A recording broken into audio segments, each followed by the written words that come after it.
ശ്രീ ഗുരു യോഗവിദ്യാ ഗുരുകുലത്തിൻ്റെ പ്രവർത്തന രീതികളും ക്ലാസ്സുകളും അറിയുവാനായിട്ട് ഈ വെബ്സൈറ്റ് സന്ദർശിച്ച നിങ്ങൾക്ക് എൻ്റെ വിനീതമായ പ്രണാമം. രാവിലെ 5 മണി മുതൽ വൈകിട്ട് ഏകദേശം ഒരു 9 മണി വരെ നമ്മുടെ വ്യത്യസ്ത സമയങ്ങളിലായിട്ട് ഓൺലൈനായും ഓഫ്ലൈനായാണ് ഇപ്പോൾ നിലവിൽ ക്ലാസ്സുകൾ നടന്നു വരുന്നത്.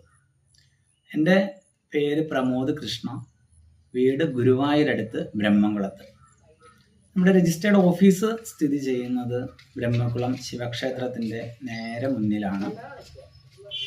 നമ്മുടെ യോഗ ക്ലാസ്സുകളും അതുപോലെ ഇവൻസുകൾ, സെമിനാറുകൾ ഒക്കെ മറ്റ് ക്ലാസ്സുകളൊക്കെ നടക്കുന്നത് ഗുരുവായൂർ അമ്പലത്തിൻ്റെ നേരെ മുന്നിൽ കിഴക്കേ നടക്കിൽ പോസ്റ്റ് ഓഫീസിൻ്റെ നേരെ ബാക്ക് സൈഡായിട്ട് GUP സ്കൂളിൻ്റെ ഓപ്പോസിറ്റ് ഭാഗത്ത് വരുന്ന ശ്രീ ഗുരുവായൂരപ്പൻ നിലയത്തിൻ്റെ ഫസ്റ്റ് ഫ്ലോറിലാണ് നമ്മുടെ ഒരു ബ്രാഞ്ചായിട്ട് ശ്രീ ഗുരു യോഗവിദ്യാ ഗുരുകുലം ഇപ്പോൾ പ്രവർത്തിച്ചു വരുന്നത്. ബ്രഹ്മകുളത്ത് സ്ഥിതി ചെയ്യുന്ന സ്ഥാപനത്തിൽ അവിടെ ഓൺലൈൻ ക്ലാസ്സുകളാണ് കൂടുതൽ നടക്കുന്നത്. ഓഫ്ലൈൻ ക്ലാസ് ഇപ്പോൾ ഗുരുവായൂർ ശ്രീ ഗുരു യോഗവിദ്യാ ഗുരുകുലത്തിൻ്റെ ഈ ബ്രാഞ്ചിൽ മാത്രമാണ് ഓഫ്ലൈൻ ക്ലാസ് നടക്കുന്നത്. ബാക്കി എല്ലാ സെൻറ്ററുകളും ഒരു ഓൺലൈൻ സ്റ്റുഡിയോ പോലെ ഓൺലൈനിലായിട്ടാണ് ക്ലാസ്സുകൾ എടുക്കുന്നത്. ഏകദേശം നമ്മുടെ ടീമിൽ തന്നെ 20ഓളം യോഗ ടീച്ചർമാരുണ്ട്. വ്യത്യസ്ത സ്റ്റൈലുകളിലുള്ള യോഗ പഠനം ഇപ്പോൾ നമ്മൾ നടത്തിക്കൊണ്ടിരിക്കുന്നുണ്ട്. കൂടാതെ കലാപരമായിട്ടുള്ള നിരവധി ആർട്സ് നമ്മൾ പഠിപ്പിക്കുന്നുണ്ട്.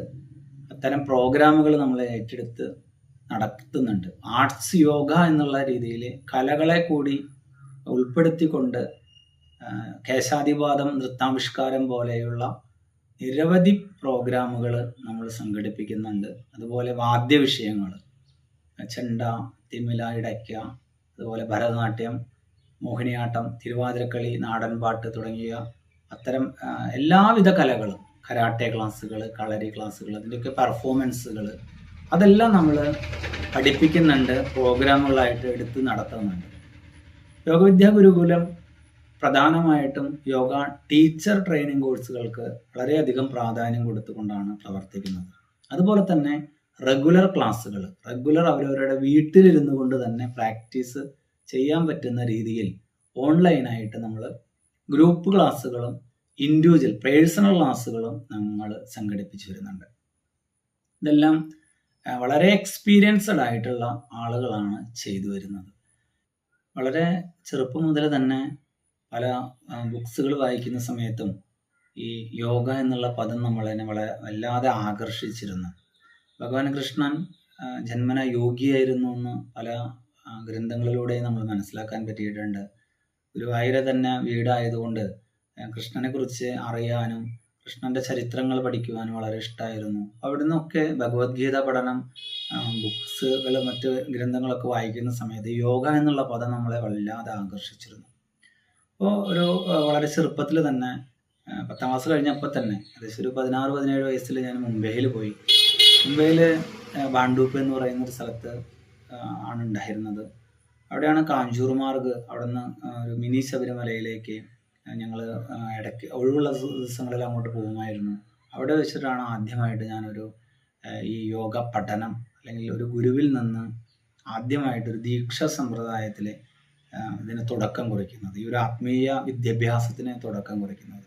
അദ്ദേഹമാണ് അഷ്ടാംഗയോഗയെക്കുറിച്ചും അതുപോലെ അതിൽ തന്നെ ധ്യാനത്തിനെ കുറിച്ചും പ്രാണായാമ വിദ്യകളെക്കുറിച്ചൊക്കെ, വിധിപ്രകാരം ചെയ്യേണ്ട രഹസ്യ സാധനങ്ങളെക്കുറിച്ചൊക്കെ പറഞ്ഞു തരുന്നത്.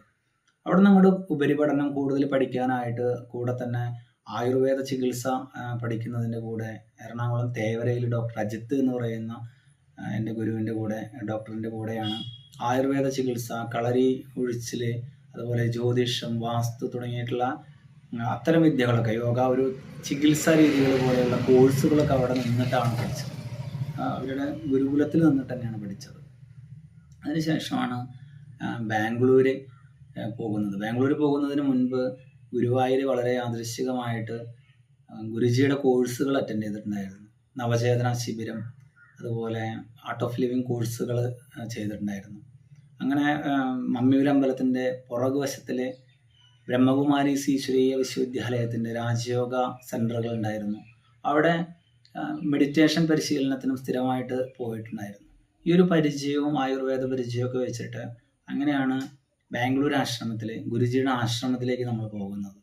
അവിടെ ആയുർവേദ ചികിത്സാ സെൻ്ററിൽ സേവനം അനുഷ്ഠിക്കുന്നതിൻ്റെ കൂടെ ഈ വിദ്യ വളരെ ആഴത്തിൽ മനസ്സിലാക്കുവാൻ അവിടെയുള്ള സന്യാസിമാരുടെയും ബ്രഹ്മചാരിമാരുടെയൊക്കെ സഹായം കൊണ്ട് കുറച്ചും കൂടി ഇതുമായിട്ടൊന്ന് അടുക്കാൻ സാധിച്ചു. അതിനുശേഷമാണ് അവിടെയുള്ള സമയത്ത് തന്നെയാണ് ശാന്തിഗിരി ആശ്രമവുമായിട്ടൊക്കെ ബന്ധപ്പെടുന്നതും ശാന്തിഗിരി കരുണാകര ഗുരുവിനെ കുറിച്ചൊക്കെ കൂടുതൽ അറിയുന്നതും. പോത്തങ്കോട് ശാന്തിഗിരി ആശ്രമത്തിലും അതുപോലെ മറ്റ് ഗുരുവിൻ്റെ നിരവധി ശാന്തിഗിരി ആശ്രമങ്ങളുണ്ട്. ഇവിടെയൊക്കെ താമസിക്കുവാനും അവിടുത്തെ പ്രാർത്ഥനാ രീതികളും ധ്യാന രീതികളൊക്കെ മനസ്സിലാക്കുവാനും ഗുരുവിൻ്റെ സ്നേഹം അനുഭവിക്കുവാനൊക്കെ എനിക്ക് സാധിച്ചിട്ടുണ്ട്. ശ്രീ രവിശങ്കർ ആശ്രമത്തിൽ നിന്നും അഷ്ടാംഗ യോഗയെക്കുറിച്ചും അതുപോലെ യോഗ തെറാപ്പിയെക്കുറിച്ചൊക്കെ ഞാൻ അവിടെ നിന്നാണ് നന്നായി മനസ്സിലാക്കിയത്. തുടർന്ന് ഗോവയിലുള്ള പല ആശ്രമങ്ങളിൽ ഞാൻ ഉണ്ടായിട്ടുണ്ട്. നിരവധി സന്യാസിമാരുടെ കൂടെ താമസിച്ചിട്ടുണ്ട്. ഗുരുജിയുടെ ആശ്രമത്തിലുണ്ടായിരുന്ന ഒരു സന്യാസിയുടെ നിർദ്ദേശപ്രകാരമാണ് ഋഷികേശിലെത്തുന്നത്. ഋഷികേശിൽ നിന്ന് ഹിമാലയ നിരകൾ മലകളിലൂടെ യാത്ര കുറേ ചെയ്തിട്ടുണ്ട്. പല പല സന്യാസിമാരുടെ കൂടെ പല പല ഗുഹകളിൽ ഇരുന്നിട്ടും ചെറിയ ആശ്രമങ്ങളിലൊക്കെ ഇരുന്ന് ഈ വിദ്യ കൂടുതൽ പഠിക്കുവാനും അല്ലെങ്കിൽ അവരുമായിട്ട് ഇടപഴകാൻ, വിദ്യ പഠിക്കുന്നതിനേക്കാളുപരി ആ ഗുരുവിൻ്റെ അവരുടെ ചിട്ടകളുമായിട്ട് അവരുടെ ജീവിത രീതികളുമായിട്ട് സഹകരിച്ച് ഇടപഴകി അവരുടെ കൂടെ നിന്ന് ആ ഒരു പ്രവർത്തനത്തിൻ്റെ ഭാഗമാകുവാൻ എനിക്ക് സാധിച്ചിട്ടുണ്ട്. അത് ഞാൻ അങ്ങനെ ഒരു കോഴ്സ് ചെയ്യുന്നത് പോലെ പഠിച്ചതൊന്നല്ല. പക്ഷെ അവരുടെ ആ ഒരു ലൈഫ് സ്റ്റൈലിൻ്റെ കൂടെ അവർ ചെയ്യുന്ന സാധന രീതികളൊക്കെ പറഞ്ഞു തരും. അപ്പോൾ അത് അതേപോലെ അങ്ങനെ ചെയ്ത് മെല്ലെ ശീലിച്ചു പോന്നിരുന്നു. ചില രോഗങ്ങൾ വരുന്ന സമയത്ത് നമ്മുടെ തന്നെ രോഗങ്ങൾ മാറ്റുവാൻ വേണ്ടി നമ്മുടെ ഗുരു നമുക്ക് പറഞ്ഞു തരുന്ന ഓരോ കാര്യങ്ങളുണ്ട്. ആ ഒരു കാര്യങ്ങളൊക്കെ വെച്ച് നോക്കുമ്പോൾ നമുക്ക് നല്ല റിലാക്സ് കിട്ടുന്നു, ഒരു ഹീലിംഗ് സംഭവിക്കുന്നു, വളരെ ആശ്വാസം കിട്ടുന്നു. അങ്ങനെ ഇത് ആരെയും പഠിപ്പിക്കാൻ വേണ്ടിയിട്ടോ ഇത് നാളെ ഒരു ഉപജീവന മാർഗമാക്കി എടുക്കാൻ വേണ്ടിയിട്ടോ ഈ വിദ്യ പഠിച്ച ഒരാളല്ല ഞാൻ. ഇങ്ങനെ പല പല യാത്രകളും കാര്യങ്ങളൊക്കെ ചെയ്ത് ഈ വിദ്യ കുറച്ചൊക്കെ അഭ്യസിച്ച് പിന്നീട് വളരെ യാദൃശ്ചികമായിട്ട് എനിക്ക് നാട്ടിലേക്ക് തന്നെ തിരിച്ചു വരേണ്ടി വരികയാണ് ചെയ്തത്. അതിനൊരു വളരെ ദുഃഖകരമായിട്ടുള്ളൊരു സംഭവം ജീവിതത്തിൽ എൻ്റെ വീട്ടിലുണ്ടായി. എൻ്റെ സ്വന്തം ജ്യേഷ്ഠൻ ഒരു ആക്സിഡൻറ്റിൽ മരണപ്പെട്ടു. ആ മരണപ്പെട്ടതിൻ്റെ ഭാഗമായിട്ട് ഞാൻ വീണ്ടും നാട്ടിലേക്ക് വളരെ യാദൃശ്ചികമായി വന്നു. വീണ്ടും തിരിച്ച് ഞാൻ പോകാനൊന്നും എനിക്ക് പിന്നെ പറ്റിയില്ല. പിന്നെ ഞാൻ നാട്ടിൽ തന്നെ ആയുർവേദ ചികിത്സ ചെയ്യുന്ന ആശുപത്രികളിലും അതുപോലെ യോഗാ സെൻ്ററുകളിലും സ്കൂളുകളിലൊക്കെ യോഗാ പഠനവും കാര്യങ്ങളൊക്കെ ആയിട്ട് മുന്നോട്ട് പോയി. അതിനുശേഷം മണപ്പുറം ഫിനാൻസിൻ്റെ ഒരു CSR ബോഡിയുണ്ട്, മണപ്പുറം ഫൗണ്ടേഷൻ. അവിടെ ഒരു 8 വർഷത്തോളം ഞാൻ അവിടെ യോഗ മാഷായിട്ടും അതിൻ്റെ സെൻറ്റർ ഹെഡായിട്ടും ഡയറക്ടറൊക്കെ ആയിട്ട് യോഗ റിലേറ്റഡ് പ്രവർത്തനങ്ങളിൽ വളരെ സജീവമായിട്ട് നിന്നു. നിരവധി യോഗ സെൻ്ററുകൾ തുടങ്ങുവാനും ക്ലാസ്സുകൾ എടുക്കാനും വളരെ നല്ലൊരു എക്സ്പീരിയൻസ് ആയിരുന്നു ആ സ്ഥാപനത്തിൽ എൻ്റെ ഒരു സേവനം. അതിനുശേഷമാണ് ഇതിൻ്റെ കൂടെ തന്നെ നിരവധി സ്കൂളുകളിലെ ഇവൻസുകൾ, യോഗാസന കോമ്പറ്റീഷൻസ്, അതുപോലെ സെമിനാറുകൾ, അങ്ങനെ അനേകം യോഗ ടീച്ചർമാരെ പഠിപ്പിക്കുവാനും അവരെ കൊണ്ട് മറ്റുള്ളവരെ പഠിപ്പിക്കുവാനും സെൻറ്ററുകൾ കൊണ്ട് നടക്കുവാനും അതിനെ നിലനിർത്തി കൊണ്ടുപോകേണ്ടത് എങ്ങനെയാണെന്നൊക്കെ പരിശീലിപ്പിക്കുവാനും അത്തരം ഒരു കോർഡിനേഷനൊക്കെ ചെയ്യുവാനുള്ള ഒരു പരിചയമൊക്കെ നമുക്ക് മെല്ലെ ഉണ്ടായി. അതിനുശേഷമാണ് നമ്മളിപ്പോൾ ഈ ശ്രീ ഗുരു യോഗ വിദ്യാ ഗുരുകുലത്തിന് തുടക്കം കുറിക്കുന്നത്. 2 വർഷമായിട്ടുള്ളൂ നമ്മളത് പ്രവർത്തനം ആരംഭിച്ചിട്ട്. ശ്രീ ഗുരു യോഗ വിദ്യാ ഗുരുകുലം ഒരു ചാരിറ്റബിൾ സൊസൈറ്റി ആക്ട് പ്രകാരം രജിസ്ട്രേഷൻ ചെയ്തിട്ടുള്ള ഒരു സമിതിയായിട്ട് രജിസ്ട്രേഷൻ ചെയ്തിട്ടുള്ള ഒരു സംഘടനയാണ്, ഒരു ഓർഗനൈസേഷനാണ്. അപ്പോൾ ഇത് ഒരു ട്രസ്റ്റ് പോലെ തന്നെയാണ് നമ്മൾ ഉദ്ദേശിക്കുന്നത്. ഒരു ലാഭേച്ഛയില്ലാതെ അതിൻ്റെ നിരന്തര പ്രവർത്തനങ്ങൾ നടന്നു പോകുവാൻ വേണ്ട ഒരു തുക കണ്ടെത്തുക എന്നുള്ളതിൻ്റെ ഭാഗമായിട്ടാണ് ചെറിയൊരു ഡൊണേഷൻ നമ്മൾ വാങ്ങുന്നത്. അതിലൂടെ നമ്മൾ ഒരുപാട് സാമ്പത്തികം ഉണ്ടാക്കി പേഴ്സണൽ ഗ്രോത്ത് ഉണ്ടാക്കാനൊന്നും നമ്മൾ ഉദ്ദേശിക്കുന്നില്ല. സമൂഹ നന്മയും സമൂഹ സേവനവും മാത്രമാണ് ശ്രീ ഗുരു യോഗ വിദ്യാ ഗുരുകുലം ലക്ഷ്യം വയ്ക്കുന്നത്. അപ്പം അതിൻ്റെ നിരവധി കോഴ്സുകൾ നമ്മൾ ചെയ്യുന്നുണ്ട്. അതിനെക്കുറിച്ച് വളരെ ലളിതമായിട്ട് ഞാനൊന്ന് പറയാം. യോഗ അലയൻസ് ഇൻ്റർനാഷണലിൻ്റെ അഫിലിയേഷനാണ് നമ്മൾ എടുത്തിട്ടുള്ളത്. അതുപോലെ തന്നെ പ്രൊഫഷണൽ യോഗ ടീച്ചേഴ്സ് അസോസിയേഷൻ്റെ കോഴ്സുകൾ നമ്മൾ ചെയ്തു വരുന്നുണ്ട്. ശ്രീ ഗുരു യോഗ വിദ്യാ ഗുരുകുലത്തിൻ്റെ ഒരു ബേസിക് കോഴ്സ് കഴിഞ്ഞതിന് ശേഷം മാത്രമാണ് നമ്മൾ യോഗ അലയൻസ് ഇൻ്റർനാഷണലിൻ്റെ കോഴ്സുകളും പ്രൊഫഷണൽ യോഗ ടീച്ചേഴ്സ് അസോസിയേഷൻ്റെ കോഴ്സുകളും ചെയ്യിപ്പിക്കുകയുള്ളൂ. അപ്പോൾ അത് ഘട്ടം ഘട്ടമായിട്ടാണ് കോഴ്സുകൾ ചെയ്യുന്നതൊക്കെ ഇതിൽ ആഡ് ചെയ്യാം. പിന്നെ കൂടുതൽ അറിയണമെങ്കിൽ നമ്മുടെ നമ്പറിൽ വിളിച്ച് കോണ്ടാക്ട് ചെയ്യാം. അപ്പോൾ ശ്രീ ഗുരു യോഗ വിദ്യാഗുരുകുലത്തിന് ബേസിക് ആയിട്ടൊന്ന് പരിചയപ്പെടുത്തുക എന്നുള്ളത് മാത്രമാണ് ഇതിലൂടെ ഉദ്ദേശിക്കുന്നത്. ബേസിക് ആയിട്ട് എന്നെക്കുറിച്ചും ശ്രീ ഗുരു യോഗ വിദ്യാഗുരുകുലത്തിനെ കുറിച്ചും പറഞ്ഞു എന്നാണ് ഞാൻ വിശ്വസിക്കുന്നത്. കൂടുതൽ എന്തെങ്കിലും അറിയണമെന്നുണ്ടെങ്കിൽ നമ്പറിൽ കോണ്ടാക്ട് ചെയ്യാം. പിന്നെ ഇതിൽ എടുത്തു പറയേണ്ട ഒരു കാര്യം കൂടി പറഞ്ഞുകൊണ്ട് ഞാൻ നിർത്താം. ഏതൊരു കലകളും നമ്മളുടെ കൂടെ എന്ത് വിദ്യ പഠിക്കുമ്പോഴും അല്ലെങ്കിൽ എന്തിൻ്റെയും കൂടെ 2 കലകളെങ്കിലും നമ്മൾ കൂടെ കൂട്ടണമെന്നാണ് പ്രശസ്തരായിട്ടുള്ള പല സന്യാസിമാരും ഗുരുക്കന്മാരും നമ്മളോട് പറഞ്ഞു തന്നിട്ടുള്ളത്. അതിൻ്റെ ഭാഗമായിട്ട് ഞാൻ കൂടെ കൂട്ടിയിട്ടുള്ള എനിക്കിഷ്ടമുള്ള വാദ്യവിഷയങ്ങളാണ് ക്ഷേത്രവാദ്യ കലകളായിട്ടുള്ള ഇടയ്ക്ക, അതുപോലെ ചെണ്ട, തിമില തുടങ്ങിയിട്ടുള്ള വാദ്യവിഷയങ്ങളാണ് ഞാൻ നിരന്തരമായിട്ട് അതിൻ്റെ ഒരു അല്പസമയം നമ്മൾ മാറ്റി വയ്ക്കാറുണ്ട്. എല്ലാ ദിവസവും പറ്റുകയാണെങ്കിൽ കുറച്ച് സമയങ്ങൾ നമ്മളൊരു മൈൻഡ് റിലാക്സേഷന് വേണ്ടി ഇത്തരം കാര്യങ്ങൾ നമ്മൾ ചെയ്യാറുണ്ട്. കൂടെ നമ്മൾ പഠിപ്പിക്കുന്നവരെയും കലകൾ നിർബന്ധമായിട്ടും ചെയ്യണം എന്നുള്ള ഒരു അഡ്വൈസ് നമ്മൾ കൊടുക്കാറുണ്ട്, പറ്റാവുന്ന ഹെൽപ്പും ചെയ്യാറുണ്ട്.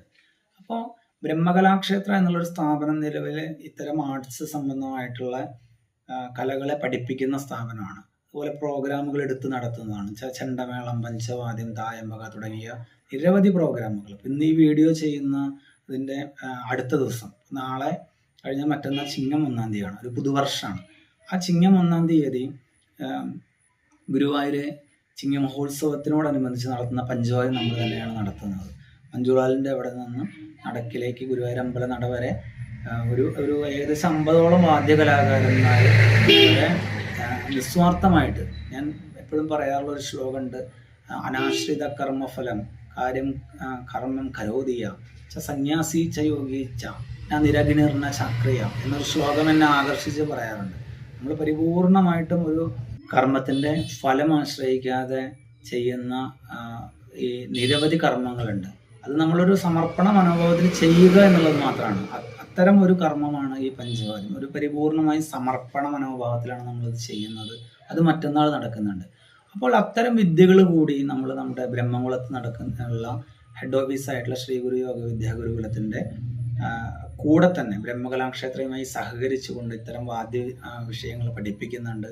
കൂടാതെ നൃത്തം, സംഗീതം, കരാട്ടെ, കളരി തുടങ്ങിയ ഇതുമായി കണക്ട് ചെയ്യുന്ന നിരവധി കലാരൂപങ്ങൾ നമ്മൾ പഠിപ്പിക്കുന്നുണ്ട്. പ്രോഗ്രാമുകളെല്ലാം കൂട്ടി ഇണക്കിക്കൊണ്ട് യോഗയെ കൂടി പ്രൊമോട്ട് ചെയ്യുന്നതിൻ്റെ ഭാഗമായിട്ട് നമ്മളൊരു ആർട്സ് യോഗ എന്നുള്ള രീതിയിൽ നമ്മൾ പ്രവർത്തിച്ചു വരുന്നുണ്ട്. അതിൻ്റെ ഭാഗമായിട്ടാണ് സ്വാമി ഉദിച്ചൈതന്യയുടെ നിർദ്ദേശപ്രകാരം നമ്മുടെ കുറച്ച് കുട്ടികളെ നമ്മൾ കേശാദിവാദം മ്യൂസിക് പാട്ട് വെച്ചിട്ട് കേശാദിവാദം യോഗ നൃത്ത ആവിഷ്കാരം, യോഗ എന്ന് പറഞ്ഞാൽ യോഗാസനങ്ങളെ ഉൾപ്പെടുത്തിക്കൊണ്ട് കേശാദിവാദം യോഗാസന നൃത്താവിഷ്കാരം നമ്മൾ ചെയ്യുകയുണ്ടായി. അപ്പോൾ അത്തരം യോഗാസനങ്ങളെ ആർട്സുമായിട്ട് കണക്ട് ചെയ്യുന്ന ഒരു സിസ്റ്റം കൂടി നമ്മൾ ഇതിൻ്റെ കൂടെ ഉൾപ്പെടുത്തിക്കൊണ്ടാണ് നമ്മളുടെ ക്ലാസ് രീതികളൊക്കെ നടക്കുന്നത്. കൂടാതെ നിരവധി സ്പെഷ്യലായിട്ടുള്ള പ്രോഗ്രാമുകൾ, ഹെൽത്ത് അവെയർനെസ്സുകൾ, ന്യൂട്രീഷൻ, ഫുഡിനെ കുറിച്ചുള്ള കാര്യങ്ങൾ, അതുപോലെ ഒരു റിജുവിനേഷൻ, ഒരു എക്സ്റ്റാറ്റിക് ആയിട്ടുള്ള ഒരു വളരെ ഹാപ്പിനെസ് കിട്ടാവുന്ന രീതിയിലുള്ള ഡൈനാമിക് പോലെയുള്ള മെഡിറ്റേഷൻ രീതികൾ, അതേപോലെ അത്തരം ആസനാസുകൾ, അതുപോലെ പ്രാണായാമ രീതികളൊക്കെ ഉൾപ്പെടുത്തിക്കൊണ്ടുള്ള ഒരു സിസ്റ്റം നമ്മൾ നിലവിൽ നടത്തി വരുന്നുണ്ട്. അപ്പോൾ ഇതിനെക്കുറിച്ചൊക്കെ കൂടുതൽ അറിയണമെങ്കിൽ നിങ്ങൾക്ക് എല്ലാവർക്കും ശ്രീ ഗുരു യോഗ വിദ്യാഗുരുകുലത്തിൻ്റെ കോൺടാക്ട് നമ്പറിൽ വിളിക്കാവുന്നതാണ്. അത്യാവശ്യം കാര്യങ്ങൾ ഞാൻ ഇതിൽ പറഞ്ഞു എന്ന് വിശ്വസിക്കുന്നു. എല്ലാവർക്കും നമസ്കാരം. എല്ലാവർക്കും നന്ദി, നമസ്കാരം.